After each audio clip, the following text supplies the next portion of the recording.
Jadi kita bisa mengerti lah, kira-kira seperti itu. Baik, berikutnya Pak Iwan, silakan Pak Iwan. Terima kasih pimpinan yang saya hormati, Ketua serta anggota Komisi 5 yang saya banggakan, yang saya hormati Bapak Dirjen Bina Marga, Bapak Dirjen Sumber Daya Air, Bapak Dirjen Bina Konstruksi, serta rekan dari LPJK, beserta para direktur, serta kepala balai se-Tanah Air. Alhamdulillah kita semua diberikan kesehatan, keselamatan di sore hari ini.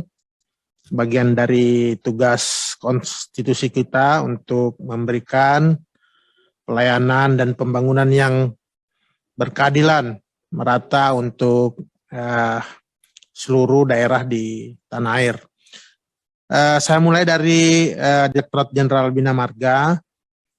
Sebelumnya saya sampaikan terima kasih dan apresiasi atas capaian tahun anggaran 2021 dan apresiasi untuk mitra kerja kami juga di Kaltim, Pak Junedi, ya, Kepala Balai Besar Pelaksana Jalan Nasional di Kaltim. Tentu atas kerjasama kita semua, maka capaian tahun anggaran 2021 maksimal, dan juga terkait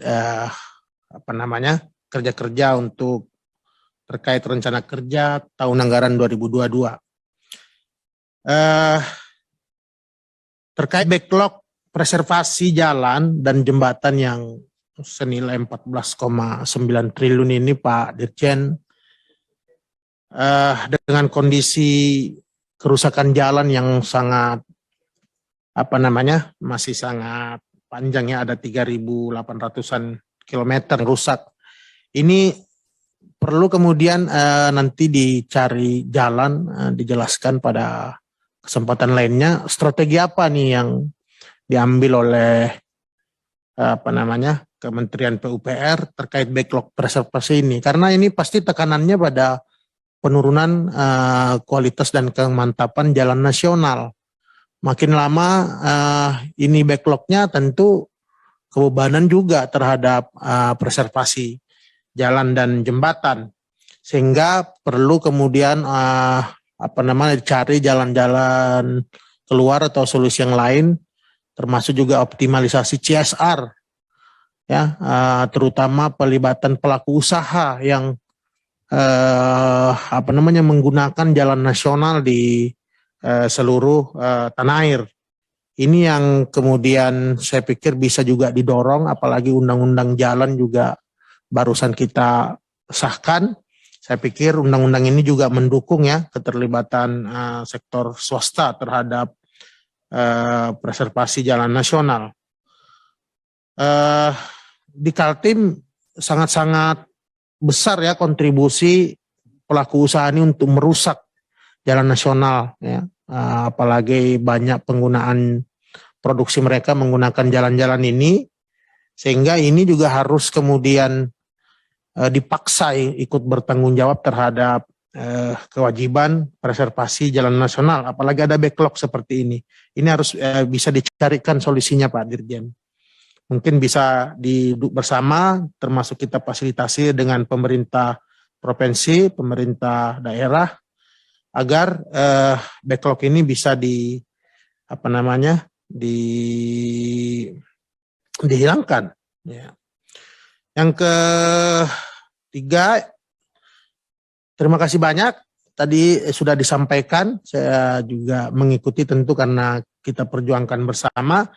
Di tahun 2022 ini hampir semua ruas jalan nasional di Kaltim sudah masuk program penanganan, baik di wilayah selatan yang mana perbatasan Kalimantan Selatan dengan Pasir, kemudian Penajam Pasir Utara sampai Balikpapan Samarinda, sudah semua ruas tertangani MYC, ya. Kemudian wilayah barat dari Samarinda ke Kutai Kartanegara, kemudian ke Kutai Barat sampai dengan Makamulu juga saya lihat ruasnya juga sudah masuk dalam program penanganan. Walaupun memang sebagian besar MYC juga, termasuk juga wilayah utara dari Samarinda, Bontang, Kutim, Berau sampai dengan perbatasan Kalimantan Utara. Tentu kami minta agar segera dilaksanakan Pak Dirjen. Tentu Pak Dirjen juga tahu bahwa kemantapan jalan nasional di Kaltim saat ini masih rendah ya. Tetapi dengan hampir semua ruas ini sudah ada dalam program penanganan, kami optimis ini bisa tuntas. Kalau bisa tuntas sebelum 2024 Pak Dirjen. Terlepas ada IKN atau tidak, permasalahan jalan nasional di Kaltim ini harus kita tuntaskan karena jalan nasional ini di 3 wilayah itu, selatan, barat, dan utara ini hanya satu poros.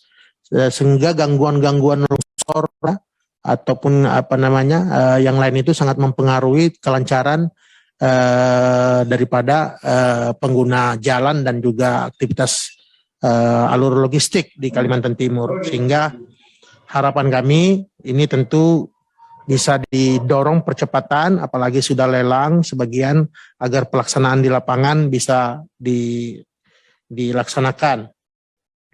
Yang keempat, saya mengingatkan pimpinan, kemarin di reses kita ada kunjungan ke Kutai Timur, dan ini kunjungan besar, ada 29 anggota komisi ke sana. Salah satunya meninjau akses jalan ke Pelabuhan Kenyamukan.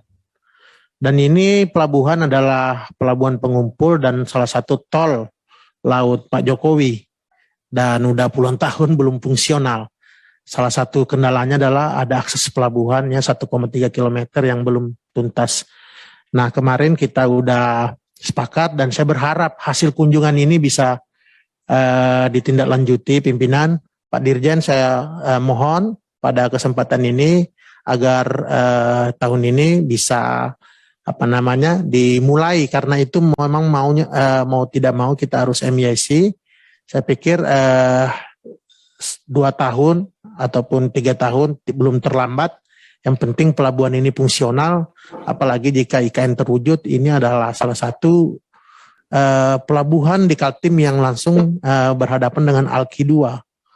Jadi tentu mohon kebijaksanaan, kebijakan dari Kementerian PUPR untuk segera memulai untuk tahun ini, karena saya lihat belum masuk di paparan ini Pak Dirjen. Kemudian untuk Direktorat Jenderal Sumber Daya Air, terima kasih Pak Dirjen, apresiasi juga terhadap capaian tahun anggaran 2021. Berikut tadi paparan rencana kerja tahun anggaran 2022. Saya mewakili masyarakat menyampaikan terima kasih atas apa yang kita usulkan terkait rehabilitasi dan peningkatan irigasi di Kaubun ya, di Kutai Timur sudah masuk. Mudah-mudahan segera bisa lelang ya, agar bendungan yang saat ini rusak, termasuk juga irigasi sekundernya yang putus, udah bisa tersambung tahun ini sehingga air sampai ke sawah, Pak Dirjen. Karena terlalu lama ini tidak tertangani sehingga beberapa hektar sawah itu berubah jadi lahan kering dan jenis tanamannya juga berubah oleh petani. Mudah-mudahan bisa kembali menjadi lahan basah sawah sehingga bisa mendukung untuk ketahanan pangan di Kalimantan Timur. Kemudian terima kasih atas penyediaan air baku untuk mendukung SPAM di Sangkulirang. Ini kampung kelahiran saya. Mudah-mudahan bisa tuntas juga tahun ini. Cuma terkait rehabilitasi peningkatan irigasi tadi ada yang ketinggalan Pak Dirjen. Cipta Geraha, daerah irigasi Cipta Geraha, kemudian daerah irigasi Tanah Abang, daerah irigasi Pesap. Ini sawah existingnya ribuan hektar. Pak Dirjen, tentu saat ini kondisinya juga tidak maksimal, tidak optimal untuk para petani karena sudah bertahun-tahun tidak ada rehabilitasi. Saya pikir tentu kalau ada sisa-sisa lelang bisa diluncurkan untuk tahun ini. Kemudian untuk di BWS Kalimantan Utara, tahun lalu saya meninjau dengan Pak Kepala BWS. Di sana ada kawasan strategis pariwisata nasional di Pulau Derawan, itu udah sangat-sangat berbahaya sekali ya, terkait pengamanan pantai ya, abrasi ini. Beberapa sisi darat dari pulau ini udah menjadi perairan. Saya pikir harus segera ada program pengaman pantai di Pulau Derawan ini. Apalagi kemarin juga sudah dikunjungi oleh Kepala BWS Kaltara. Ini juga untuk mendukung kawasan strategis pariwisata nasional di Berau, Pak Dirjen. Kemudian untuk Dirjen SDA yang terakhir, bendungan bener di kemarin yang lagi ramai, tentu kami memberikan masukan kepada Pak Dirjen bahwa bagaimana pelaksanaan bendungan ini benar-benar bisa memperhatikan ya suara rakyat gitu. Jangan sampai tujuan mulia dari bendungan ini sebelum fungsional justru menghilangkan hak-hak termasuk tidak mendengarkan suara rakyat, sehingga menurut saya penting Komisi 5 untuk mencermati ini pimpinan. Kalaupun memang kita tadi disampaikan juga oleh Pak Sudewo, nggak apa-apa kita ada kunjungan ke sana. Tentu kita dengan kunjungan itu bisa melihat jernih apa yang kita bisa bantu dorong, bantu beri masukan kepada Kementerian PUPR, bagaimana bendungan ini bisa fungsional, tetapi hak-hak rakyat itu tidak tergadaikan gitu. Jangan sampai pembangunan bendungan tetapi ada kemudian diboncengi oleh kepentingan-kepentingan lainnya yang sebenarnya kepentingan itu hanya untuk memperkaya seseorang gitu. Ya ini tentu merusak daripada tujuan mulia Pak Jokowi untuk membangun bendungan di seluruh provinsi di tanah air. Kemudian untuk Direktorat Jenderal Bina Konstruksi, sama apresiasi, terima kasih atas pelatihan. Cuma pelatihan kompetensi tukang juga jasa konstruksi itu sebenarnya sangat-sangat diharapkan di daerah. Jadi kalau jumlahnya